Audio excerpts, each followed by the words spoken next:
ધર્મલા વિમુક્ત કલ્પના જાલમ સમત્વે સુપ્રતિષ્ઠિતમ આત્મારામમ મનસ્તજ્ઞૈર મનોગુપ્તિ રૂડારિતા. અનંત તીર્થંકર ભગવંતો એક જ ભાવના વ્યક્ત કરીને ગયા કે સકલ સૃષ્ટિના તમામ જીવો મોક્ષ પામે. આ શાસનની આરાધના કરીને પોતાનું અંતિમ લક્ષ્ય, પોતાનું ચરમ આત્મકલ્યાણ એને પ્રાપ્ત કરે.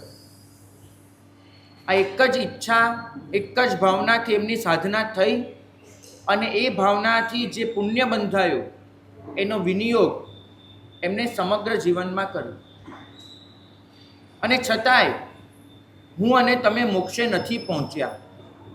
હું અને તમે આ સંસારમાં હજુ પણ અટવાયેલા છીએ. આપણે અહીંયા જ છીએ. તો એનો મતલબ એવો સમજવાનો ને કે અનંત તીર્થંકરોની ભાવના, અનંત તીર્થંકરોનું પુણ્ય, અનંત તીર્થંકરોનો પ્રયત્ન, એમની ભાવના, એમનું પુણ્ય, એમનો પ્રયત્ન એ મારી પાત્રતા આગળ હારી જાય છે. આનો બીજો કોઈ જ અર્થ ન થાય. અનંતને હરાવી શકું એવી તાકાત મારી અંદર લઈને બેઠો છું. એક બાજુ એમને જ આપણને ભરોસો આપ્યો કે અનંત કર્મોને જીતી શકે એવી તાકાત તારી અંદર છે, અને બીજી બાજુ મેં મારા પ્રયત્નથી પુરવાર કરી આપ્યો કે અનંતને હરાવી શકું એવી તાકાત મારી અંદર છે. અનંતને જીતવાના હતા, એને બદલે અનંત તીર્થંકરોને હું હંફાવી રહ્યો છું, હરાવી રહ્યો છું. વિચારશો તો તમને થશે કે આપણા જેટલો ગુનેગાર બીજો કોઈ જ નથી, કોઈ જ નથી. આટલા અનંત તીર્થંકરો કરુણા કરી હોય અને છતાંય મારું ભવભ્રમણ ચાલુ હોય, આવું બને કઈ રીતે? એક જ કારણ છે, હું ગુપ્ત નથી બન્યો, હું ગુપ્તિમાં નથી આવ્યો. સંસારમાં થતું ભ્રમણ એ તો સ્થૂળ સત્ય છે. મારા ત્રણેય યોગો જે ચંચલતા અનુભવે છે, જે ભ્રમણ કરી રહ્યા છે, એ પરમાર્થ સત્ય છે. સંસારનું ભ્રમણ દુનિયાને દેખાય છે, પણ મારી પોતાની ચંચળતા મને અનુભવાય છે. દિવ્ય આનંદ આપણાથી બિલકુલ દૂર નથી. પરમ આનંદ આપણા આંગણે ઊભો છે, બિલકુલ દૂર નથી. તકલીફ માત્ર એટલી છે કે એ આનંદ સુધી આપણે પહોંચીએ એ પહેલાં આપણી ચંચલતા આડે આવી રહી છે. અરુણોદય થઈ ચૂક્યો છે. સૂર્ય ઉગવા પહેલાંની લાલીમાં તમારા જીવનમાં પ્રગટી ચૂકી છે. આ તમે જે અહીંયા બેઠા છો ને, આ વસ્ત્ર પહેરીને, આ શ્રદ્ધાળુ બનીને, એ પરમ આનંદની છડી પોકારનારો અરુણોદય છે, લાલીમાં છે. સૂર્ય ઉગી રહ્યો છે, બિલકુલ દૂર નથી. જો તમે જોઈ શકતા હો તો તમારા પુણ્યનો, તમારા માંગલ્યનો, કલ્યાણનો સૂર્ય ઉગી રહ્યો છે. તકલીફ એટલી છે કે સૂર્યોદય તો ઉગે ત્યારે હું ન સૂતો હોય. ભાગ્યશાળી. જ્યારે શાસ્ત્રોમાં લખે છે ને, જે એગમ જાણે સે સવ્વમ જાણે, આનો અર્થ સમજજો. દાર્શનિક રીતે આના અર્થો ઘણા લખાયા કે જે એકને જાણે છે એ સર્વને જાણે છે. કેમ કે એક એ સર્વથી જુદું નથી ને બહુ બધાના માટે તર્કો અપાયા છે. પણ આધ્યાત્મિક કક્ષાએ આનો અર્થ બહુ બદલાઈ જાય છે. ઉપનિષદની એક અદ્ભુત કથા છે. ઉદ્દાલક નામના ઋષિ છે, શ્વેતકેતુ નામનો એમનો દીકરો છે. અને શ્વેતકેતુ એની જિજ્ઞાસા એટલી પ્રબળ, જ્યારે જ્યારે ઉદ્દાલક સાથે બેસવાનો સમય મળે, ઉદ્દાલક સાથે વાર્તાલાપ હોય, એક જ ચાલુ. આ આમ કેમ છે, આવું કેમ દેખાય છે, એનો પ્રશ્ન હોય. આકાશ કેમ આવું વાદળી દેખાય, પાણી કેમ આમ દેખાય, આગ કેમ બાળે, પાણી કેમ ઠારે, દરેક વસ્તુમાં પ્રશ્ન પ્રશ્ન પ્રશ્ન. આ શ્વેતકેતુની પોતાની એક ધાતી, એનું જીવદળ. ઉદ્દાલક છે એને દરેક પ્રશ્નનો જવાબ આપો. એના બાળપણને અવગણે નહીં, એના બાળપણને લીધે એ પ્રશ્નો પર હસી પણ ન કાઢી. એમ ન કે બેટા મોટો થઈને સમજાવીશ, એને સમજણ પડે એવી ભાષામાં અવશ્ય જવાબ આપે. પણ એક દિવસ ઉદ્દાલકને થયું કે હવે શ્વેતકેતુને સાચો જવાબ આપવાનો સમય આવી ગયો છે. અને ઉદ્દાલકે એ શ્વેતકેતુના પ્રશ્નના જવાબમાં એટલું જ કીધું કે ભાઈ, તેવા ઘણા પ્રશ્નો પૂછ્યા અને એવું ઘણું જાણ્યું કે જે સતત તને નવા નવા પ્રશ્ન પ્રેરતું રહ્યું. એક વખત એવું કશુંક જાણી લે કે જે જાણ્યા પછી તારા માટે કશું જાણવાનું જ ન બચે. એવું જાણ્યું કે જે જાણ્યા પછી તારા સંસારમાં કશું જાણવું જ ન પડે. આ વાસ્તવિક અર્થ છે. જે એગમ જાણી સે સર્વમ જાણી, જે એકને જાણે છે સર્વને જાણે છે, આવો અર્થ નથી લેવાનો. જે એકને જાણે છે એને પછી સર્વને જાણવાની જરૂર જ નથી રહેતી, એ જણાઈ જ ગયું આપોઆપ. કેમ કે આ સંસારમાં આત્મા સિવાય જાણવા જેવું છે શું? કશું જ નથી. અને પછી જે આખી પરંપરા ચાલુ થઈ એ બાપ દીકરાની, એ ઋષિ અને ઋષિ પુત્રની, છેલ્લે શ્વેતકેતુને સમજાયું કે મારે જે જાણવાનું છે એ શું છે. અને છેલ્લો પ્રશ્ન થયો કે મારે જે જાણવાનું છે એ ક્યાં છે, ક્યાં? અત્યાર સુધી બધા જ પ્રશ્નો હતા. એને કીધું કે મારે છેલ્લો પ્રશ્ન છે પિતાજી, કે જે તમે કીધું કે જે એકને જાણ્યા પછી બીજું કશું જ જાણવાની જરૂર નથી પડતી, એ એક ક્યાં મળશે? અને પેલા ઋષિમુનિએ જે કીધું ને એ વેદનું એક અત્યંત પ્રતિષ્ઠિત વિધાન બની ગયું.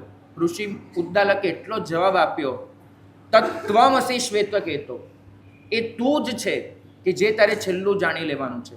તત્વમસી. આ તત્વમસી એટલું ઘૂંટાઈ ગયું વૈદિક પરંપરામાં કે જે પરમ બ્રહ્મ છે એ જ આત્મબ્રહ્મ છે. બંને વચ્ચે કોઈ ફરક નથી. પરબ્રહ્મ એ આત્મબ્રહ્મ ઉપનિષદનું સત્ય છે. પરમાત્મા તત્વ અને આત્મતત્વ બંને એક છે, આપણા જૈન શાસ્ત્રનું સત્ય છે. બંનેમાં આખરે એક જ વસ્તુ ઊભી રહે છે કે આને જાણ્યા પછી બીજું કશું જાણવાનું બચતું નથી. આપણે ત્રણેય યોગો સતત એવી કોઈ ફિરાકમાં પડ્યા છે. શરીર એવું ભોગવવા માંગે છે કે જે ભોગવ્યા પછી નવું નવું ભોગવવું જ પડે. વાણી એવું કશુંક બોલવા માંગે છે કે જે બોલ્યા પછી નવું નવું બોલવું જ પડે. મન એવો કશોક વિચાર કરે છે, એવું જાણવા માંગે છે કે જે જાણ્યા પછી પણ નવું નવું જાણવું જ પડે. ગુપ્તી એટલું શીખવાડે છે, એવું જાણી લો કે બીજું જાણવું ન પડે, એવું બોલી લો કે બીજું બોલવું ન પડે, એવું કરી લો કે પછી કશું કરવું ન પડે. ભાગ્યશાળી. તમે દાનાંતરાય કર્મનો અર્થ શું કર્યો છે? લાભાંતરાયનો અર્થ શું કર્યો છે? જે વસ્તુ આપણને જોઈતી હોય એ ન મળે એ લાભાંતરાય કર્મ છે. લાભાંતરાયનો ક્ષયોપશમ થાય તો શું થાય? જોઈતી વસ્તુ આપણને મળે. બરાબર? લાભાંતરાયનો ક્ષયોપશમ થાય તો જોઈતી વસ્તુ મળે. તો લાભાંતરાયનો ક્ષય થઈ જાય, અનંત લાભ લબ્ધિ મળે, તેનો ઉપયોગ શું? જો લાભાંતરાય કર્મના ક્ષયોપશમથી મને જોઈતી વસ્તુ મળી જતી હોય તો લાભાંતરાયના ક્ષયથી શું થવું જોઈએ? આખી દુનિયા મને મળી જાય એવો અર્થ થાય? નહીં, આખી દુનિયા ન મળે. લાભાંતરાયના ક્ષયથી તમને એવો લાભ થાય કે જે કર્યા પછી તમને કશું મેળવવાની જરૂર ન રહે. લાભાંતરાયનો ક્ષયોપશમ એ તમારી જરૂરને ઊભી રાખે છે. મળે છે ખરું, પણ નવી જરૂર થશે. જ્યારે લાભાંતરાયનો ક્ષય થઈ જશે તમને એવું મળશે કે જે મેળવ્યા પછી કશું મેળવવાનું બાકી નથી રહેતું. આ તૃપ્તિ એ ગુપ્તિનું ફળ છે. કશું ન બચવું તમારા માટે એ ગુપ્તિનું લક્ષ્ય છે. મનોગુપ્તિ એટલે વિચાર બંધ પડવા એવો અર્થ નથી. મનોગુપ્તિ એટલે વિચારવાની જરૂર ન હોવી. વચન ગુપ્તિ એટલે બોલવાનું બંધ કરવું એમ નહીં. બોલવાની જરૂર ન અનુભવવી એ વચન ગુપ્તિ છે. કાય ગુપ્તિ એટલે હું કાયાની ચેષ્ટાઓ બંધ કરી દઉં, એ તો સ્થૂલ અર્થ થયો. મને કશું કરવાની ઈચ્છા જ ન રહે એ કાય ગુપ્તિ છે. જો આ વસ્તુ આવી ગઈ તો પછી પેલું વાક્ય આવીને ઊભું રહેશે, તત્વમસી, એ તું જ છે. અને જે ક્ષણે આ સમજાઈ જાય છે ને, આ સમજવા માટે જ તમારે આ દેરાસરે જવાનું છે. પૂજા કરવા એ તો બહુ સ્થૂલ સત્ય થયું ભાઈ. કારણ કે તમારા કેસરને તમારા ફૂલથી એને કોઈ ફરક નથી પડવાનો. એ તો તમારી એક અંદરના બહુમાનની અભિવ્યક્તિ છે. વાસ્તવમાં તમે ત્યાં બેસશો તો તમને સંભળાશે, જો શાંત થશો તો. તમારી પાસે એક લાંબુ લિસ્ટ હશે, ગાવાનું, બોલવાનું, બધું પૂરું કર્યા પછી શાંત થઈ જશો તો તમને સંભળાશે. એ બોલતો હશે કે ત્વમેવાહમ, હું અહીંયા બેઠો છું, તું સામે બેઠો છે, પણ આપણે બંને અલગ નથી, તું ઓર નહીં, મેં ઓર નહીં. આ જે વસ્તુ છે કે જે જાણ્યા પછી કશું જાણવાનું ન બચે, મન એટલું સ્થિર થઈ જાય કે એને પછી બીજા કોઈ આશ્રયની જરૂર જ ન રહે. આ મનોગુપ્તિ છે. વચનગુપ્તિ અને કાયગુપ્તિ એના વિશેષ વિવેચનની જરૂર નથી, કેમ કે બંને મનોગુપ્તિ પર આધારિત છે. મારું મન જો શાંત પડી ગયું તો વચન વ્યાપાર અને કાયનું વર્તન બંને આપોઆપ શાંત થઈ જવાનું છે. વિચારની શાંતિ પછી વાણી અને વર્તનની શાંતિ શોધવા નથી જવી પડતી, કેમ કે મારી વાણી એ તો મારા વિચારની ચંચલતાનું પ્રતીક છે, મારું વર્તન એ મારા વિચારની અસ્થિરતાનું પ્રતીક છે. વાણી જો સ્થિર થઈ ગઈ, વાણી કંટ્રોલમાં આવી ગઈ, તો પછી ન તો મને વચનની ઈચ્છા બચશે, ન વર્તનની, કશું જ નહીં. તો મારે ધ્યાન આપવાનું છે વચન પર. શાસ્ત્રોમાં બહુ જ સરસ ઉદાહરણ અપાયું છે કે મનોગુપ્તિ એને પ્રેક્ટિકલી વર્ણવવી હોય તો કેવી રીતે. તો એમને એક ઉદાહરણ આપ્યું છે કબૂતરનું.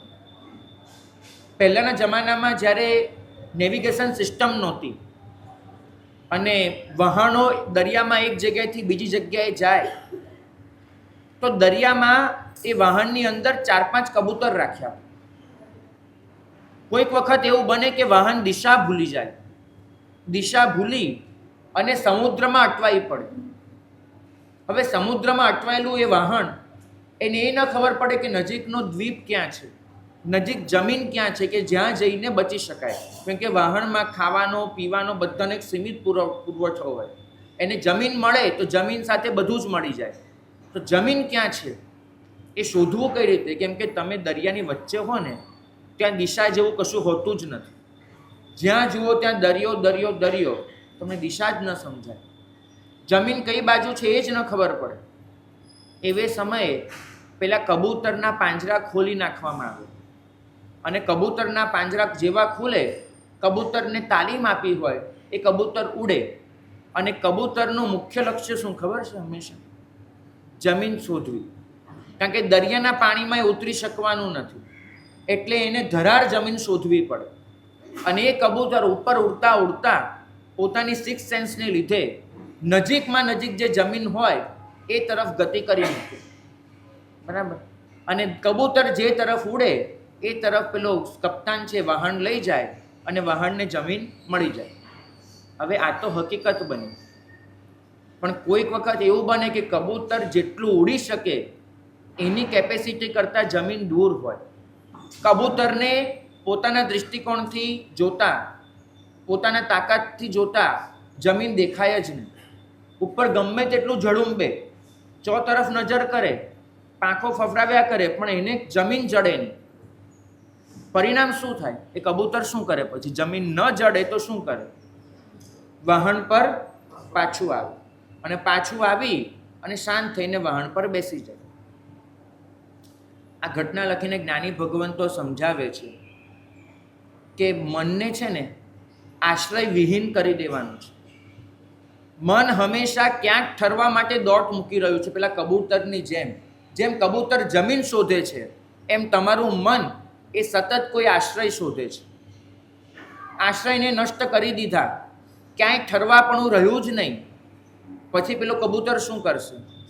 પાછું વાહન પર આવશે. અને હવે ફરીવાર એને ગમે તેટલું ઉડાડશો ને ઉડશે નહીં, કેમ કે એને સમજાઈ ગયું છે કે ઉડીને ક્યાંય પહોંચવા જેવું બચ્યું જ નથી. તમે ગમેલી મહેનત કરો, પછી પાંજરા ખુલ્લા કરી દો ને, એ કબૂતર ત્યાં જ રહેશે, કશું જ નહીં જાય. ભાગ્યશાળી પાંજરા બાંધવાનું તો શીખી ગયા છે, પણ મનને એ સમજાઈ દેવાનું છે કે તારું ઠેકાણું જ ક્યાંય નથી ભાઈ, તું જઈ શકે એવી જમીન જ ક્યાંય નથી.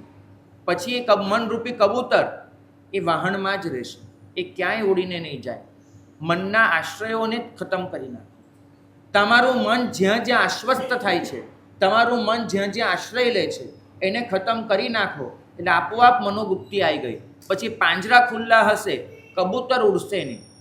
તમે ગમે તેટલી મર્યાદાઓ ખુલ્લી કરશો, તમારું મન શાંત જ રહી જશે, કેમ કે એને ઉડીને જવાનું કોઈ ઠેકાણું જ નથી બચ્યું. આ મન ગુપ્તિ છે.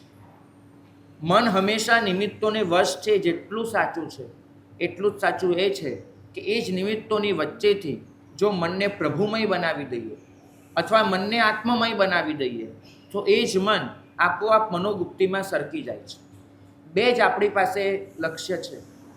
કાં તો આ મનને તમે પરમ સાથે જોડી દો, કાં તો આ મનને જાતની અંદર ઉતારી દો. બસ મનને જગતથી દૂર કરી દો. બેમાંથી કોઈ પણ લક્ષ્ય પકડાઈ ગયો. એક માર્ગ છે સમર્પણનો, બીજો માર્ગ છે સમજણનો.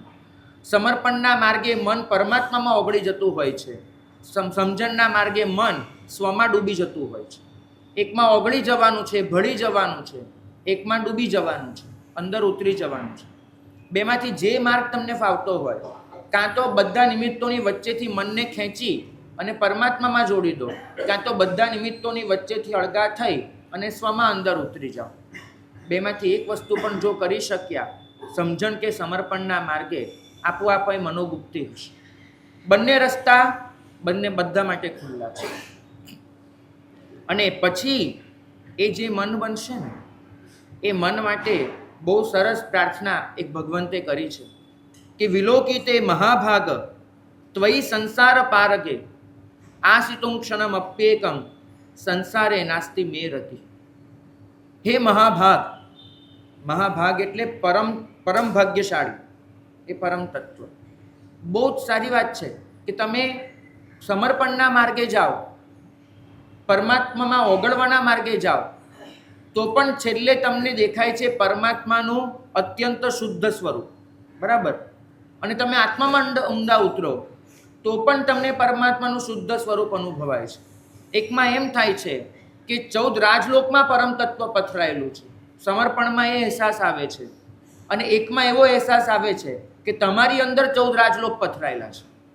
એકમાં 14 રાજલોકમાં પરમ તત્વ જડે છે, એકમાં આત્મતત્વમાં 14 રાજલોક જડી જાય છે.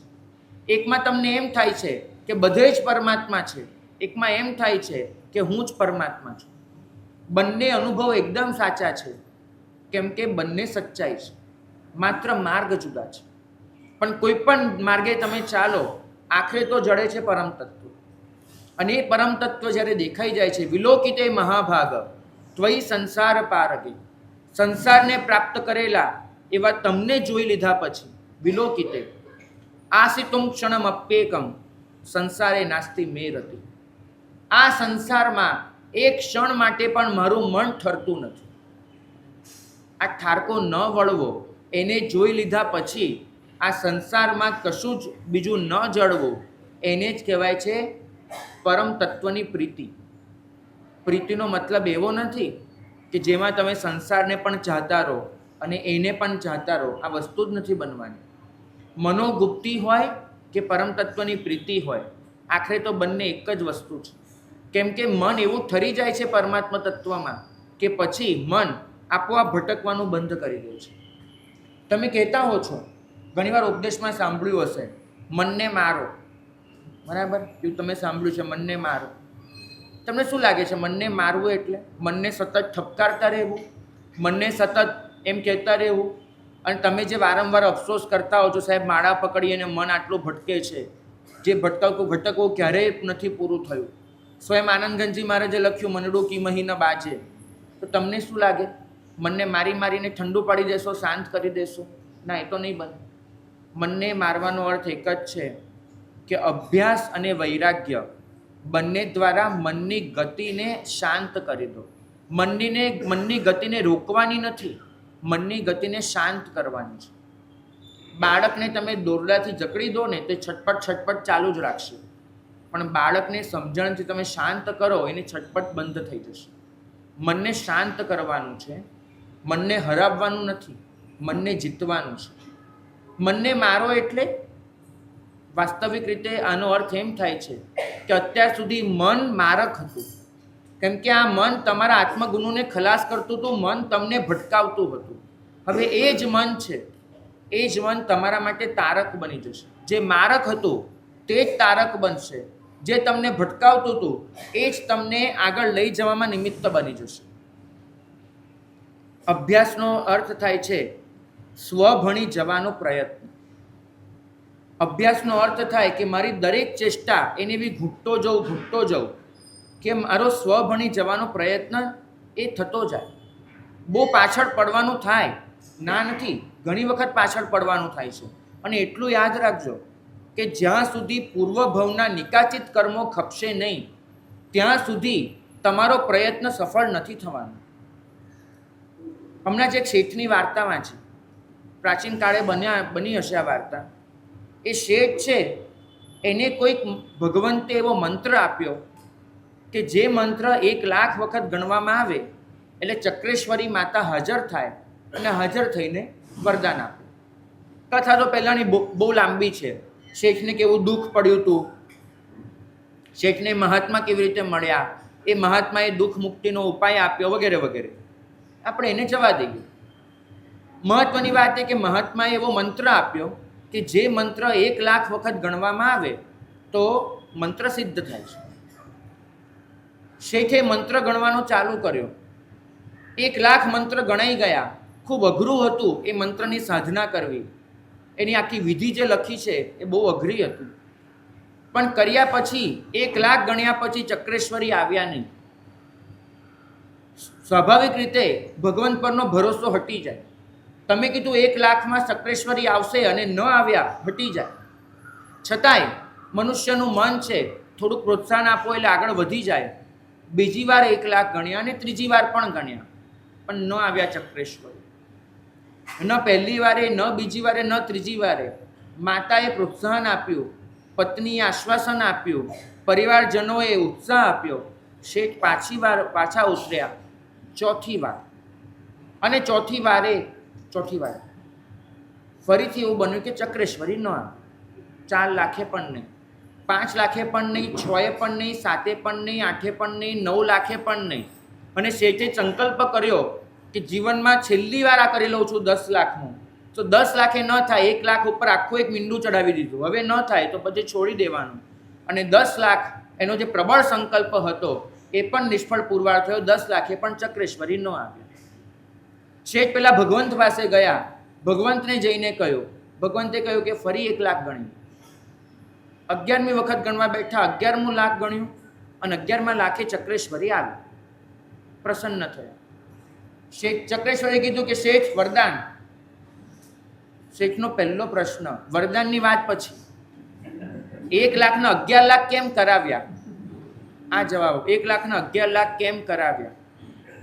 અને ચક્રેશ્વરીએ જવાબ આપ્યો કે શેઠ તમને મારા પ્રત્યે આક્રોશ હશે. હું તો તમારા પહેલા મંત્રથી જ તમારી સામે જોઈને બેઠી હતી કે ક્યારે તમારો આ મંત્ર પૂરા થાય ને હું આવું, કેમ કે મને એટલો ભાવ હતો, મારે આવું.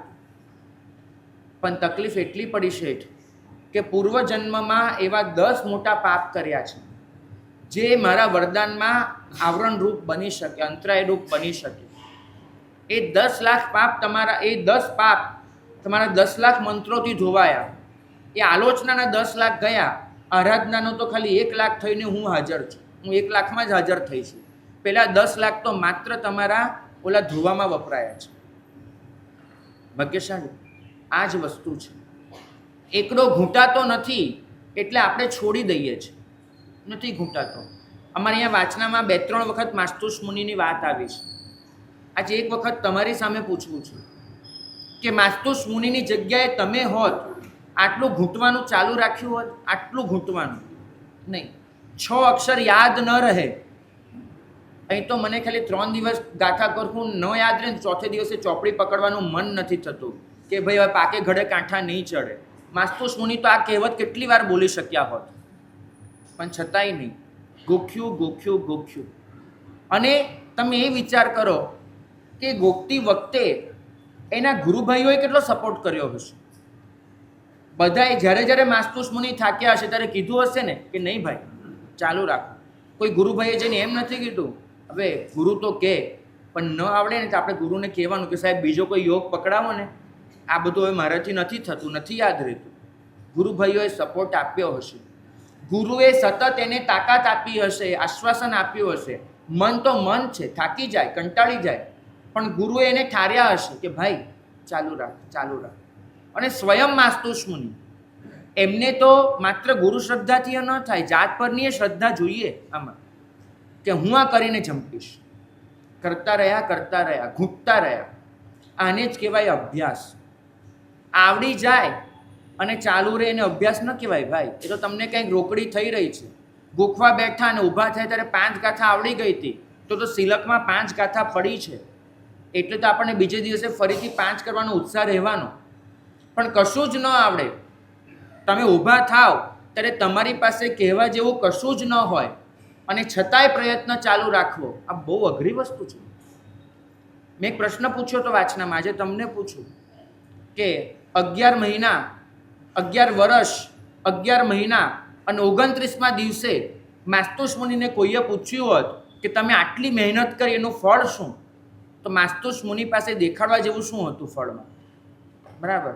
જે દિવસે કેવળ જ્ઞાન થયું છે એની બરાબર પાછલી સાંજે કોઈએ એમને પૂછ્યું હોત કે આજે પણ તમે 12 કલાકની ગોખવાની મહેનત કરીને આવ્યા છો. રોજની એમની ગોખવાની મહેનત 12 કલાકની હતી.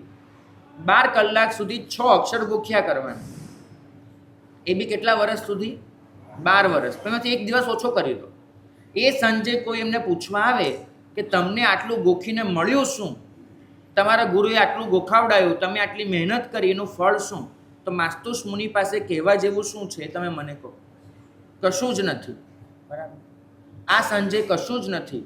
આવતીકાલની સાંજે કેવળ જ્ઞાન છે.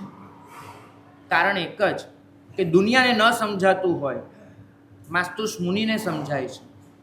આજુબાજુના લોકો ન સ્વીકારતા હોય, એના ગુરુ અને એના ગુરુભાઈ સ્વીકારે છે કે દેખીતી પ્રાપ્તિ ન હોય તો પણ અણદેખ્યું ઘણું થઈ રહ્યું છે. અને એ જે વસ્તુ છે આ અભ્યાસ છે. તમે ધીમે ધીમે સ્વ ભણી જતા હો, આ અભ્યાસ છે તમારો. માસ્તુસ મુનિને જો 12મા વર્ષે કેવળ જ્ઞાન મળ્યું છે, તો એમને જે પહેલા દિવસે ગોખ્યું હતું એ નિષ્ફળ હતું કે સફળ હતું? એ મને કહેજો. એમને પહેલા દિવસે ગોખ્યું એ સફળ હતું. વેલ, કેમ કે એ તરફની ગતિ હતી. તમે લોકો તો કેટલા ઝડપથી થાકી જાઓ છો સાહેબ. 12 વર્ષથી માળા પકડી છે પણ હજુ સુધી મન સ્થિર નથી થતું. ત્યારે માસ્તુસ મુનિ યાદ ન આવે કે એનું દરેક ડગલું એ લઈ જતું હતું એને કેવળ જ્ઞાન તરફ. તમારા જીવનમાં એક માળા એવી આવશે કે જે માળા એ ખરેખર આત્મલયમાં તમને લઈ જશે. આવશે. એક કોઈ નમસ્કાર, આપણું લક્ષ્ય તો એક જ છે ને, એવો નમસ્કાર. કયું? અરે એ તો એ વખતના મન લખાયા નથી. માસ્તુસ મુનિનું મન સ્થિર હતું એવું તમે ને મેં કલ્પી લીધું છે. મન તો હંમેશા વિરોધ કરવાનું કે ભાઈ તું જે કરે છે એમાં તને મળ્યું શું, આમ થયું તેમ થયું. મન તો એના બધા જ નખરા કરવાનું. આનંદ ઘનજી ન છોડે તો માસ્તુસ મુનિને કોઈ મન છોડતું હશે? હા, તો એ જ તમને કહેવાનું કે તમારી સ્થિરતાને વિચલિત નહીં થવા દો. તમે કરો છો અને રોકડી માંગો છો. માળા ગણું એટલે મન સ્થિર થવું જોઈએ. સામાયિક કરવું એટલે મન ક્ષમતામાં જવું જોઈએ. એમ રોકડી ન થાય અહીંયા તો. અહીં તો તમારી દરેક ક્ષણનું ઇન્વેસ્ટમેન્ટ છે જેનો પ્રોફિટ છેલ્લે જઈને મળશે. માસ્તુસ મુનિએ 12 કલાકની જે મહેનત કરીને એ એમનું ઇન્વેસ્ટમેન્ટ હતું. તમે ધર્મ કરો છો પણ ધૈર્ય વગરનો. તમે કહો છો વઢ્ઢમાણીએ, શ્રદ્ધાએ, મેહાએ, અહીં સુધી તો કદાચ પહોંચી ગયા. ધીએ ક્યાં છે? ધૃતિ ક્યાં છે તમારી પાસે? તમે જે કરો છો એમાં ધારો કે ફળ નથી મળતું એવું તમને લાગે છે, કેટલા ઝડપથી વિચલિત થઈ જાઓ છો. અભ્યાસ તો એટલું જ કહે છે કે તમારું પગલું એ તરફ ચાલી રહ્યું છે. સ્થિર બનીને મક્કમ ગતિથી પગલાં માંડો અને જ્યાં તમને લાગે છે કે આ સુધારી શકાય એવું છે એને સુધારતા જાઓ. અહીં તો પહેલો એકડો વાંકો ચૂંકો જે પણ લખ્યો ને એને એકડો દુનિયા ભલે ન કહેતી હોય પણ વાસ્તવમાં એ જ એકડો તમને સાચા એકડા સુધી લઈ જશે.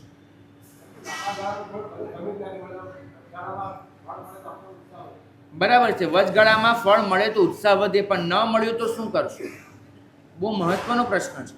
ન મળે ત્યારે જે ટકી રહે ને એનું જ નામ શ્રદ્ધા છે. વિશ્વાસ અને શ્રદ્ધા વચ્ચેનો ફરક સમજજો. વિશ્વાસ દેખીતી વસ્તુ પર હોય છે. બરાબર. તમે બેંકમાં 5 લાખ મૂક્યા છે ને 8 વર્ષે 10 લાખ થઈને હાથમાં આવશે, આ તમારી શ્રદ્ધા ન થઈ, આ વિશ્વાસ થયો. કેમ કે તમારા હાથમાં પેલું એગ્રીમેન્ટનું પેપર છે, ઘણા બધા લોકોને મળેલા છે, વગેરે વગેરે હોય, એટલે તમારા હાથમાં દેખીતી નિશાનીઓ છે. તો આ વિશ્વાસ છે. શ્રદ્ધા હંમેશા અમૂર્ત હોય છે. એના માટે તમારી પાસે કોઈ પુરાવા નથી હોતા, અને છતાંય તમને અંદરથી એમ થાય છે ભરોસો કે મળશે. આનું જ નામ શ્રદ્ધા છે. તમે વિશ્વાસ લઈને અહીંયા આવ્યા છો કે શ્રદ્ધા લઈને? વિચારજો. મન ગુપ્તી શીખવાડે છે કે તમારે શ્રદ્ધા લઈને આવવાનું છે. કેમ કે અહીં તો તમારો દરેક અભ્યાસ એ સફળ થશે એની ગેરંટી ચોક્કસ છે, પણ એ સફળતા સમજાશે તમને એની ગેરંટી નથી. તમારો અભ્યાસ એ સ્વ ભણી જવાનો આયાસ છે, અને સ્વ એમ હાથમાં ન આવી જાય. લાખો અને કરોડો પડદા એની પર લગાડેલા છે. તમે એક એક પડદાને ચીરતા જાઓ. તો કોબીજ જેવું છે, પડ પર પડ ઉખેડતા જ જાય, અને એમ કરતાં કરતાં એક દિવસ અંદરનું મળે. પડ ઉખેડતા જ જવા પડે. અને આ અભ્યાસ સાથે જોડાયેલો હોય વૈરાગ્ય, કારણ કે બંનેની જરૂર સાથે રહે છે. વૈરાગ્ય એટલે પર પ્રત્યેની અનાસ્થા. મને પરમાં કોઈ ભરોસો જ નથી, આ મારો પર પ્રત્યેનો ભરોસો ખૂટી જાય એ વૈરાગ્ય છે. અને સ્વભણીની યાત્રા જાગે એ અભ્યાસ છે. આ અભ્યાસ અને વૈરાગ્ય આ બંનેનો સરવાળો થાય છે મનોવૃત્તિ. મન પરમાં વિશ્રામ ન પામે, મન સ્વભણીની યાત્રામાં સહકાર આપે, એ જ મનોગુપ્તિ છે. અને અભ્યાસ અને વૈરાગ્ય આ બંને ભેગા થાય ત્યારે જે મન અત્યાર સુધી મારક હતું એ જ મન તારક બનશે. બરાબર? તારકતા એ અંદર જ પડી છે, તમારે માત્ર એને પલટી લગાડવાની છે. તમને ખબર છે, તલવાર પર તમે હાથ આમ ફેરવી નાખો તો એ જ તલવાર તમારી આંગળી છોલી નાખે. એ તલવારને તમે દુશ્મનના ગળે ફેરવો તો દુશ્મનનું ગળું છોલી નાખે. તલવાર તો એક જ હોય છે. મનની શક્તિ તો એની એ જ રહેવાની છે. તમે એને કઈ રીતે વાપરો એના પર ડિપેન્ડ છે. વિનોબાજીએ બહુ સરસ ઉદાહરણ આપ્યું, બહુ સરસ. એમને કીધું કે નજીકમાં બે ખેતર છે. એક ખેતર શેરડીનું છે, એક ખેતર રાઈનું છે. શેરડીનું ખેતર છે અને રાઈનું ખેતર છે. એ ખેતરમાં એક જ નીકનું પાણી જાય છે. પાણી એક જ નીકનું જાય છે. શેરડીના ખેતરમાં જતું પાણી શેરડીની મીઠાશ વધારશે. રાઈના ખેતરમાં જતું પાણી રાઈની તીખાશ વધારશે. બરાબર? જે પાણી શેરડીના ખેતરમાં જાય, શેરડીનો પાક લે છે તો શેરડીની મીઠાશ વધે છે. એ જ પાણી રાઈના ખેતરમાં જાય છે તો રાઈનો પાક વધે છે, રાઈની તીખાશ વધે છે. બસ એ જ વાત છે. પાણી મીઠાશ વધારે કે તીખાશ એ પાણી પર ડિપેન્ડ નથી કરતું. ડિપેન્ડ કરે છે ખેતરમાં શું ઉગાડ્યું છે સ્વભાવ પર. તો મનની તાકાત તો એ જાતની છે.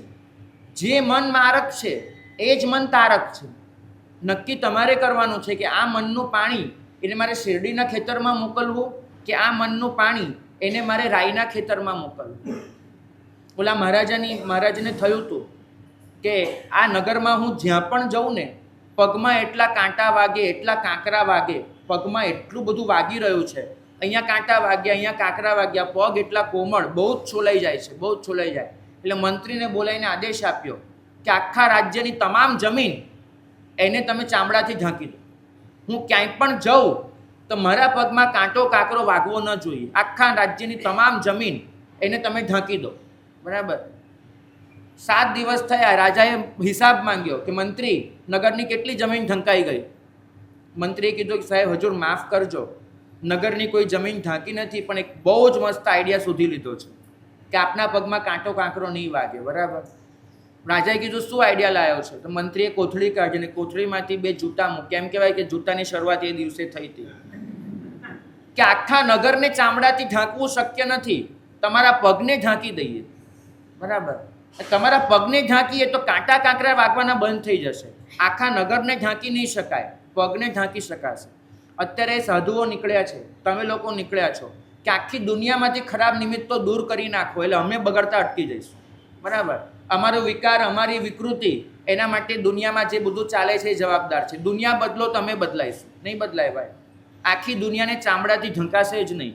અહીં તો પગમાં ચામડું પહેરી લેવાય. બહુ સરસ લખ્યું છે એક કવિએ, પાઉં ચલત પનહી જો પહેરે તસ નહીં દુવિધા લાગ. તમે પગમાં ઉપાન પહેરીને નીકળી જાઓ, દુનિયાને તો ચામડાથી નહીં ઢંકાય, તમારા પગને ઢાંકી દેવાશે.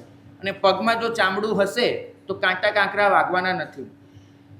તો જેમ પાઉં ચલત પનહી જો પહેરે, પનહી એટલે જોડા, તસ નહીં કંટક લાગ, એને કાંટા જેમ નથી લાગતા એમ તમે જ્યારે નીકળો છો, મન ગુપ્તીનું એક એક એક જોડો તમારા મનમાં પહેરી લો, તમે ગુપ્ત થઈ જાઓ, પછી ગમે તે થશે તમે અલિપ્ત હશો. બરાબર. નિમિત્તોથી બચી નથી શકાતું, નિમિત્તોથી અળગા થઈ શકાય છે. નિમિત્ત તો રહેવાના જ છે. તમારી મહેનત એ છે કે નિમિત્તથી હું દૂર ભાગી જાઉં, હું બચી જાઉં, એ નહીં બને, નહીં બને. કેમ કે તમે જ્યાં જશો, જો તમારું મન નહીં બદલાય, નિમિત્ત તમે શોધી જ લેવાના છો. તમે જાણો છો, લક્ષ્મણ સાધ્વીની આખી કથા જવા દો, આખી કથા. મને તમને એ પૂછવું છે, એ પોતાની અંદર જે વાસના પડી હતી એનાથી બચવા માટે જંગલમાં ગયા છે. જંગલમાં ત્યાં એમને ચકલો ચકલી દેખાઈ ગયા છે, અને ત્યાં પણ એના મનમાં આખરે તો વાસના જાગી ગઈ છે. દુનિયાથી દૂર ભાગ્યા, નિમિત્તોથી દૂર ગયા, તો છેવટે ચકલા ચકલી આવી ગયા. અને તમે વિચાર કરો, મનને જો તમે ગુપ્ત નહીં રાખ્યું હોય ને, તો દુનિયાના તો શું તમે વિકૃતિની વાત કરો છો. ચકલાને ચકલીએ તમને છોડવાના નથી. તમે તો એનાથી વિકાર અનુભવી લેશો. તમે દુનિયાભરના બધા જ બહેનોને ઝાંકી દેશો, બધા પુરુષોને ઝાંકી દેશો, દુનિયાભરનું બધું જ સમાપ્ત કરી નાખશો, તો એ ચકલો ચકલી તો બચવાના છે. ચકલાને તો કપડાં પહેરાઈ નહીં શકો. શું કરશો? ભાગ્યશાળી તમારે તમારા મનને જ આ નિમિત્તો સામે અલગ રહી શકે એટલું સક્ષમ બનાવવું પડશે. ચોક્કસ. પણ ફોકસ જ માત્ર નિમિત્તો પર કરી દીધું છે, મનની શુદ્ધિ પર નથી કર્યું. બંને બાજુ રાખવું પડશે. મેં પહેલાં જ કીધું, મન નિમિત્તવાસી છે, માટે નિમિત્તોથી દૂર રાખવું પડે. પણ દૂર રાખ્યા પછી પણ એ પોતાનું કામ તો કરી જ લેશે, એ શોધી લેશે. તો તેવે સમયે શું કરશો? અહીં તો જ્યારે પેલા કાળ સૌપ્રિકને લટકાવે છે ને, તો કાળ સૌપ્રિક શું કહે છે? મને નહીં આપ્યું તો મેં મનથી માર્યા. બરાબર. કદાચ તમને નથી લાગતું કે એવો નાનકડો કાળ સૌપ્રિક આપણી અંદર બી જીવે છે? એને કશું જ નથી મળતું તો મનનો પાપ કરે છે, પણ કરે તો છે જ. કેમ કે અંદર એ વૃત્તિ પડી છે. જો બદલવું હશે, મન ગુપ્તી એટલું શીખવાડે છે કે કાય ગુપ્તી નિમિત્તોથી બચવામાં હોઈ શકે છે. મન તો એટલું શીખવાડે છે કે નિમિત્તોની અસરથી કેમ બચશો. તમે મહેનત એ કરી છે, પણ પરમાત્મા 12 વર્ષ નહીં. તો મેં પહેલાં કીધું, નિમિત્તોથી દૂર જવાની મનાઈ નથી. નિમિત્તોથી તો અલગ જ રહેવું પડે. અહીંયા થોડી સ્થૂલિભદ્રના અવતાર પાક્યા છીએ કે ચિત્રશાળામાં મન સ્થિર રહેવાના છે. આપણે કોઈ એવા નથી. સિંહ ગુફાવાસીને એના ગુરુએ કહ્યું હતું ને કે ભાઈ રવા દે, એ તારાથી ન કરાય. એટલે નિમિત્તોથી તો બચવું જ પડે, એના વગર છૂટકો નથી. એ તો આપણે કોઈ એવા અવતાર નથી સ્થૂલિભદ્રના કે બચી જઈશું. નિમિત્તોથી તો બચવાનું છે, પણ એની વચ્ચે એ પણ શોધી લેવાનું છે કે નિમિત્તો હોય તો એની અસરથી એ કેમ બચાય. જો એક જ કામ કર્યા કરીશું અને બીજા પર ધ્યાન નહીં આપીએ તો પતનની સંભાવના ઊભી રહેવાની છે. માત્ર આટલું સમજાવું છું. બંને તરફ ધ્યાન આપવું પડશે. બિલકુલ. પણ પતન થવા માટે માત્ર નિમિત્તો જરૂરી નથી, નિમિત્તની અસર પણ છે. તો આપણે જેટલો ડર પતનનો રાખીએ છીએ અને એ રાખીને નિમિત્તોથી બચવાનો પ્રયત્ન કરીએ છીએ, એટલું જ નિમિત્તોની અસરથી પણ બચવાનો પ્રયત્ન કરીએ. ભાગ્યશાળી આપણે તો પ્રભુને કહેવાનું છે કે મારા મનને મનોગુપ્તિ દ્વારા મારે એવું બનાવી દેવું છે. કેટલી સરસ પ્રાર્થના કરીએ છીએ કે મન ઘરમાં ધરિયા ઘર શોભા, દેખત નિત્ય રહેશો ધીરથ થોભા. ઘરને એટલું મેં સ્વચ્છ અને સુશોભિત કરી દીધું છે. એક પ્રાર્થના જીરણ શેઠની આવે છે કે મારા ઘરે આવો, અને બીજી પ્રાર્થના આવે છે અહીંયા સુધી કંઈ આવવાની જરૂર જ નથી, મન ઘરમાં આવો. કેમ કે પહેલી પ્રાર્થનામાં એક છે, પ્રભુ એક જ ઘરે પારનું કરી શકે, એક જ ઘરે પધારી શકે. અભિનવ શેઠને ત્યાં જનારા પ્રભુ એ જીરણ શેઠને ત્યાં ન આવી શકે. બરાબર. પણ મનમાં એવું નથી. મનમાં તો પ્રભુ દરેકને ઘરે પગલાં પાડી શકે છે. તો મારા મન ઘરમાં આવો, અને એ ઘરની શોભા જોયા પછી તમને જવાનું જ મન નહીં થાય.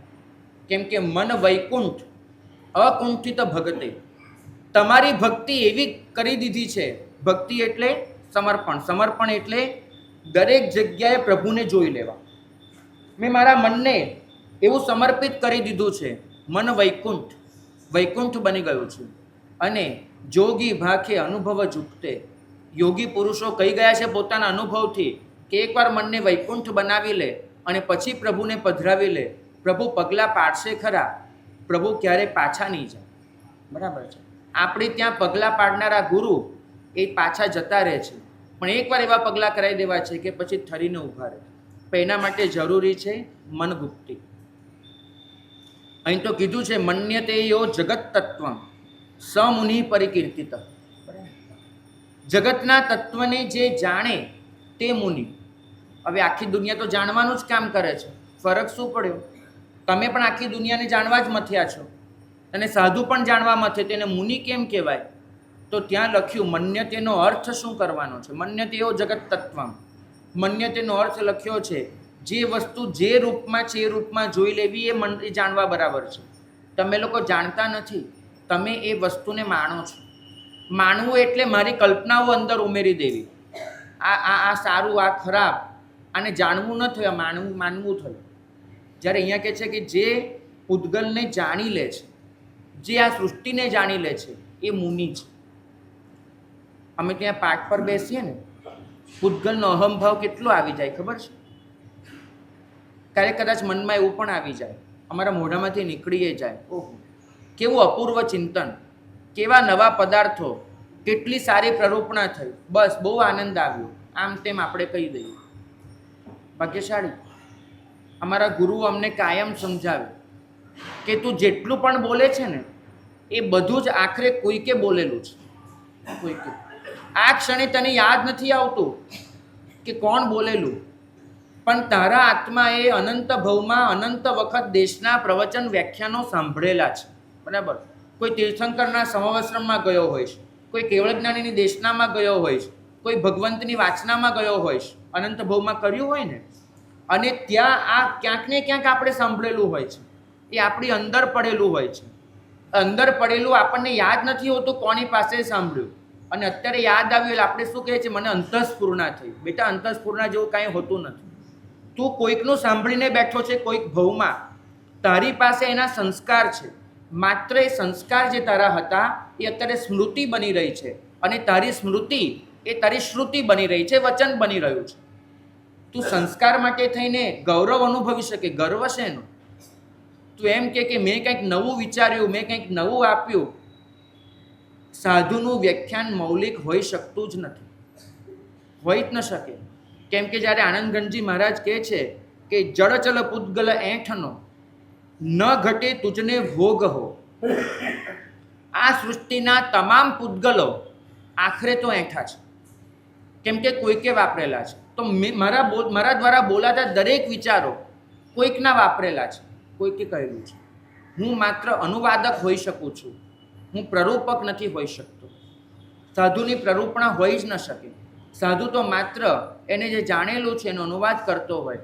મનગુપ્તિ એટલું જ શીખવાડે છે કે તમે જે પણ કામ પાડી રહ્યા છો એની વચ્ચે શોધી લો કે આમાં પર પ્રત્યેની આસ્થા તો નથી વધી રહી ને, આમાં તો સ્વભણીની યાત્રા તો અટકી નથી રહી ને. ક્ષણે ક્ષણે જાતને પરીક્ષામાં ઉતારવી, એનું જ નામ છે મનોગુપ્તિ. તમારું ચેન ભણાઈ જાય, તમારું જે અત્યારે જે સુખ છે, સુકૂન છે તમારી લાઈફમાં, એ ખતમ થઈ જાય. કારણ કે નિદ્રા જેવું સુખ કશું નથી. અને તમે જે ઊંઘમાં પડ્યા છો, આ ઊંઘ, એ ઊંઘ એટલી મીઠી લાગે છે તમને. આ ઊંઘમાંથી જાગવું એટલે શું? જાગીને દરેક ક્ષણે એક પરીક્ષામાં ઉતરવું કે મારું મન અત્યારે જે કરી રહ્યું છે એ વિકલ્પ છે કે સંકલ્પ છે. વિકલ્પનો મતલબ છે વહેંચાયેલું અને વિખરાયેલું મન. સંકલ્પનો મતલબ છે એકાગ્ર થયેલું ચિત્ત. જ્યારે ચિત્તની એકાગ્રતા થાય એ સંકલ્પ છે, ચિત્તનું વિકલન થાય, વિખરાઈ જાય, એ જ વિકલ્પ છે.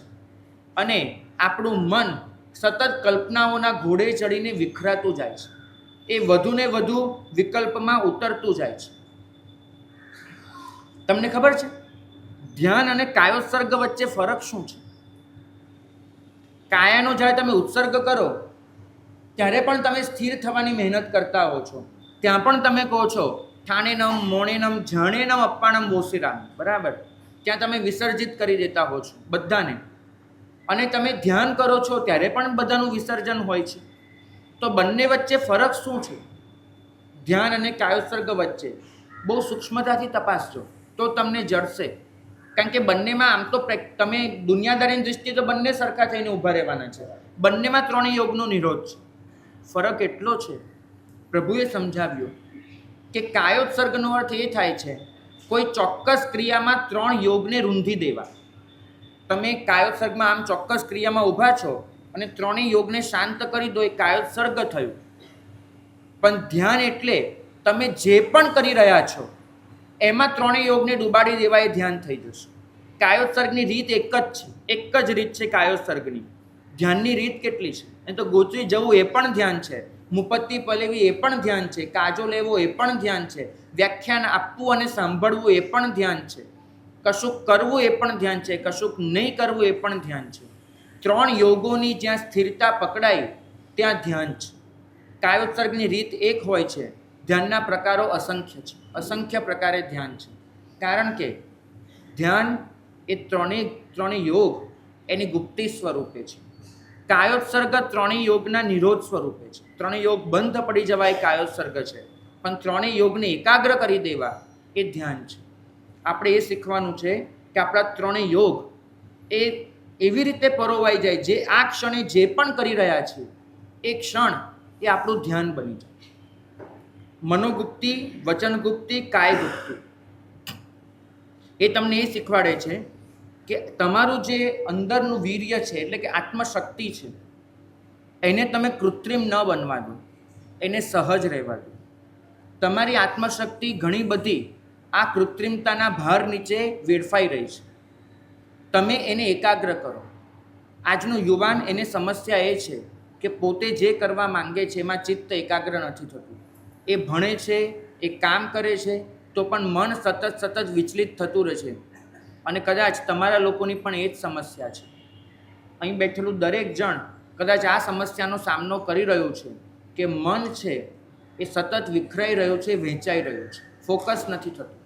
માટે નિર્ણય લેતી વખતે જે ગંભીરતાથી વિચારણા થવી જોઈએ એ નથી થતી.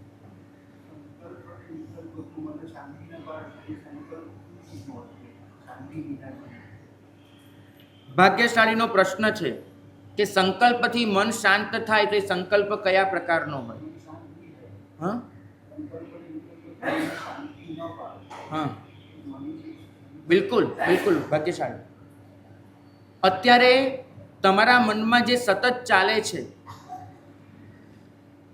ઉપાધ્યાયજી ભગવંતે તો ત્યાં સુધી લખ્યું કે તપ જપ મોહ મહા તોફાને નાવન ચાલે માને રે. તપ જપ મોહ બરાબર યાદ રાખજો. સંસારનો મોહ તો સમજ્યા, તપ જપ મોહ લખી નાખ્યું. મારું મન ધર્મમાં આવ્યા પછી પણ એટલા વિકલ્પો કરે છે, એટલા વિકલ્પો. સાવ સ્થૂળ વાત કરું ને તો ચૈત્યવંદન કરતા હોય એના સ્તવનમાં એકાકાર બની ગયા, ત્યાં જ કાને સંભળાયું પ્રક્ષાલ પૂરો થાય છે તો મન વિચાર કરશે ફટાફટ ચૈત્યવંદન પૂરો કરીને પ્રક્ષાલ કરવા જતો રહો. અને પ્રક્ષાલ કરતી વખતે કોઈના સ્તવનની 2 પંક્તિ મીઠી કાને પડી જશે તો પાછળ ડોકું થઈ જશે.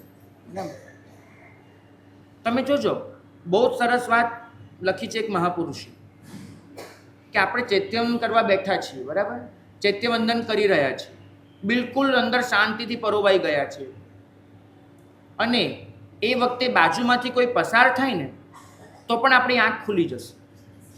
બાજુમાંથી જે વ્યક્તિ પસાર થઈ રહી છે એ વ્યક્તિ કોણ છે, શેના માટે આવી છે, એ શું કરી રહી છે, આ એક પણ પ્રશ્ન સાથે તમારે કોઈ જ નિસ્બત નથી હોતી. છતાં પણ બાજુમાંથી કોઈ નીકળે છે, તમારી આંખ ખુલી અને એને જોઈ લે છે. કેમ? તમે લોકો એમ માનો છો, બરાબર સમજજો, કે બાજુમાંથી નીકળેલી વ્યક્તિ એ ધારો કે વિજાતીય હતી, એના કપડાં, એનું રૂપ એ તરફ નજર ગઈ અને પછી જે મનમાં ઈચ્છાઓ જાગી, આ બધું વિકાર છે, તમે એમ કહો છો? હા, એ જ સમજાવું છું. બિલકુલ બિલકુલ. એ જોઈને જે થાય છે એને વિકાર ગણો છો. શાસ્ત્રકાર ભગવંતો એમ કહે છે કે જોવા માટે આંખ ખુલીને એ સ્વયં વિકાર છે. આંખ ખુલ્યા પછી જે ઈચ્છા થાય એ તો વિકૃતિ છે જ, પણ તમે ડૂબેલા હતા, એ ગુપ્તીમાંથી તમે બહાર આવ્યા, એ વિકાર છે. વિકારનો મતલબ એક જ સમજજો કે જ્યાં જરૂર નથી ત્યાં મારું વીર્ય વપરાય, એ જ વિકાર. મારી આત્મશક્તિ જરૂર વગરની વસ્તુમાં પથરાય, એ જ વિકાર. હું મનની ઈચ્છાઓને તો વિકાર ગણીશ, પણ જે આવા પ્રકારની મારી વિચલિતતા છે એને જો વિકાર નહીં ગણો ત્યાં સુધી મન મારવાનું છે મને. કેમ કે મન સતત નોંધ લઈ રહ્યું છે કશુંક હોવાની, કોઈક ના હોવાની. આ નોંધ લેવાનું ચાલુ છે અને એની સાથે બીજું છે મારી નોંધ હું છું એ આપવાની. આ ચાલુ રહે છે. વડીલોને મેં જોયા છે, ભગવંતોને નહીં. આમ કાકા એક ખુરશીમાં બેઠા હોય અને જુવાની આ ચર્ચા કરતા હોય ને, અને એને લાગે કાકાને કે મારી નોંધ નથી લેવાઈ રહી, એટલે એક નોંધ લેવાનો ગામડાથી શરૂ થતો પ્રકાર કહો, આવા ખોખારા નીકળે એટલે પેલા જુવાનિયાનું ધ્યાન જાય કે વડીલ બેઠા છે. બરાબર, આ હકીકત કહું છું. માણસ પોતાની નોંધ લેવડાવ્યા વગર રહી નથી શકતો. આ ગુપ્તીનો ભંગ છે. માણસ કોઈકના ને કશાકના હોવાની નોંધ લીધા વગર નથી રહી શકતો. આ ગુપ્તીનું ખંડન છે. બરાબર, તમે જે બોલો છો ખંડના અને વિરાધના, એ આ અર્થમાં છે. તમારું મન સતત નોંધ લઈ રહ્યું છે. અને એમાં પણ જ્યારે ધર્મના ક્ષેત્રમાં આવો છો ત્યાં તો આ વિચલિતતા બહુ જ વધી જાય છે, બહુ જ વધી જાય છે. વ્યાખ્યાનમાં બેસતી વખતે એમ થાય છે કે મહાત્મા વહોરવા આવશે, કદાચ સુપાત્રદાનથી વંચિત રહી જઈશું. અને સુપાત્રદાન કરતા હો ત્યારે મન એમ કહેતું હોય છે કે મહાત્માને આપવામાં 5 મિનિટ મોડું થઈ ગયું, દેરાસર બંધ થઈ જશે તો આજની અષ્ટપ્રકારી પૂજા સવારથી બાકી છે, મારે અત્યારે કરવા જવાની હતી. તમે વિચાર કરજો, તપ જપ મોહ બહુ મહત્વનો શબ્દ છે. જે કરી રહ્યા છો એના સિવાયનો ધર્મ તમને આકર્ષે છે. પ્રતિક્રમણ વખતે પૂજાના વિચાર આવે ને પૂજામાં પ્રતિક્રમણ યાદ આવે. આ તમારી હકીકત બની ગઈ છે. કારણ કે મનમાં આખરે આ બધી જ ક્રિયાઓનું વળગણ પડી ગયું છે, બધાનું વળગણ. જાપ કરીએ ત્યારે એમ થાય છે કે આજની ગાથા બાકી રહી ગઈ, ગાથા ગોખવા બેસીએ ત્યારે એમ થાય છે આજનો જાપ બાકી રહી ગયો. કેમ? કેમ કે આ બધું મનના મોહ છે. અને ઉપાધ્યાયજી મહારાજ આને જ કહે છે મહાતોફાન. પેલું તોફાન તો સંસારમાં તમને હલાવી મૂકે છે, આ તોફાન તો તમને ધર્મમાં સ્થિર નથી થવા દેતું. જે તપ કરતા હોય કે બા બહેનો શું પૂછવા આવે, સાહેબ વર્ષી તપ ચાલે છે, એમાં વચ્ચે આ તપ ઉમેરી શકાય એમ પૂછવા આવે. મેં કીધું પણ એક તપમાં સ્થિર થવામાં શું પ્રોબ્લેમ છે તમને? અહીં તો વર્ષી તપમાં ઓળી કરવી છે, ઓળીમાં વર્ષી તપ નાખવો છે. કોઈ એક તપમાં સ્થિર થઈને રહેવું એ ફાવતું જ નથી. આ તપ જપ મોહ, આ મહાતોફાન. હા, વિચારો બંને સારા છે. બિલકુલ સારું, બિલકુલ સારું, બિલકુલ નહીં. ઉપાધ્યાયજી મહારાજનું એક વચન યાદ કરી લેવાનું. આમ છે ને લાકડી લઈને ફટકારી દીધા છે. તમે કેટલી વખત સાંભળ્યું હશે, હવે ગોખી નાખજો. જ્યાં ત્યાં મોઢું ઘાલતા ધારે ઢોર સ્વભાવ રે. પેલી બકરીને એક ટોપલો આપ્યો હોય ને તો એક ટોપલામાં નહીં ખાય, ઘડીકમાં અહીંયા ખાશે, ઘડીકમાં અહીંયા ખાશે, ઘડીકમાં અહીંયા ખાશે. આ ઢોર સ્વભાવ છે. બરાબર છે. મારે તમને પૂછવું છે, કોઈ દિવસ જમણવારમાં 7 જણ સાથે બેઠા હો અને 7ની સામે 7 થાળી હોય તો તમે તમારી થાળીનું ખાઓ કે બીજાની થાળીનું ખાઓ? પોતાની થાળીનું જ ખાવ છો ને, બરાબર? બીજાની થાળીમાં ઓલું નથી કરતા ને. ભાગ્યશાળી એટલું સમજો, તમે તમારો ધર્મ કરી લો, પોતાની થાળીનું ખાઈ લો. પણ ઢોર એવું નહીં કરે. 7 માણસ હશે ને એ 7 જણ પોતપોતાની થાળીનું ખાશે, ઢોર હશે 7 થાળીનું ખાશે, કેમ કે ઢોર છે. વધારે મને બોલવાની જરૂર નથી લાગતી, બરાબર? તો આ ઉદાહરણથી સમજજો, આ એક મહાતોફાન છે. અને એની વચ્ચે નાવન ચાલે માને રે. મારી હોડી એ સીધી રીતે ચાલતી જ નથી ધર્મની, કેમ કે સ્થિરતા નથી પકડાતી. પણ નવી ભય મુજ હાથો હાથ. પણ હવે મને ભય નથી લાગતો. કેમ? મુજ હાથો હાથે તારે તે છે સાથે. જે મને હાથ પકડીને તારી દે એ મારી સાથે છે. મનને પરમાત્મામાં જોડી દેવું એ પરમાત્માનો હાથ પકડવા બરાબર છે. ભાગ્યશાળી મન ગુપ્તી એટલું જ શીખવાડે છે કે વિચલન ન અનુભવ. તમારી ચંચલતાને રોકો. આ ચાંચલ્ય ક્યારેય ન ધર્મમાં ન સંસારમાં ક્યાંય આ ચાંચલ્ય સદ્ગુણ રૂપે નથી. તમારું વીર્ય આના દ્વારા વેડફાઈ રહ્યું છે. વિમુક્ત કલ્પના જાલમ સમત્વે સુપ્રતિષ્ઠિતમ આત્મારામમ મનસ્તજ્ઞ મનોગુપ્તિ રુદારિતા. જેને કલ્પનાની જાળ એને છેદી નાખી છે અને એ કલ્પનાની જાળને છેદીને જે સમત્વમાં ઊંડું ઉતરી ગયું છે એવું આત્મામાં રમનારું મન એ સ્વયં મન જ મનોગુપ્તિ તરીકે ઓળખાય છે. છેલ્લે એટલું જ કહેવાનું કે આ આખી યાત્રા છે એ મારક મનને તારક બનાવવાની છે. અભ્યાસ અને વૈરાગ્ય દ્વારા આ યાત્રાને આગળ વધારવાની છે. શેરડીના ખેતરમાં પાણી જાય તો મીઠાશ આવે એ વસ્તુ ક્યારેય ભૂલવાની નથી. મારે આ જ શક્તિ એને કામે લગાડી અને મીઠાશ એવી વધારી લેવી છે. મારે એવું કશુંક જાણી લેવું છે કે જે જાણ્યા પછી બીજું કશું જ જાણવાનું ન બચે. મારે એ જાણી લેવું છે. અનંત જ્ઞાનનો અર્થ તમે લોકો એવો કરતા હશો કે અનંત પદાર્થોનો બોધ એ અનંત જ્ઞાન છે. બરાબર? અનંત પદાર્થોનો બોધ. શાસ્ત્રો લખે છે કે આત્મદ્રવ્ય જ અનંત છે, પૂતગલ તો શાંત છે. પૂતગલ ક્યારેય અનંત નથી બની શકતું. પૂતગલ સતત પલટાતી વસ્તુ છે. અનંત તો આત્મા છે. અનંતને જાણી લેવો તે અનંત જ્ઞાન છે, અનંત પદાર્થ નહીં, પણ અનંત એવું એક આત્મતત્વ, એને જાણી લેવું તે અનંત જ્ઞાન છે. મારી યાત્રા એ અનંતને જાણવા તરફની હોય. મારી યાત્રા એ સાંભળવા તરફની હોય. તત્ત્વમસી, તું એ છે, એ તું જ છે. બસ આ સાંભળી લઈએ અને એ દ્વારા આપણું જે વીર્ય છે એને ત્રણેય યોગોમાં સ્થિર કરી દઈએ. એ જ મંગલ કામના.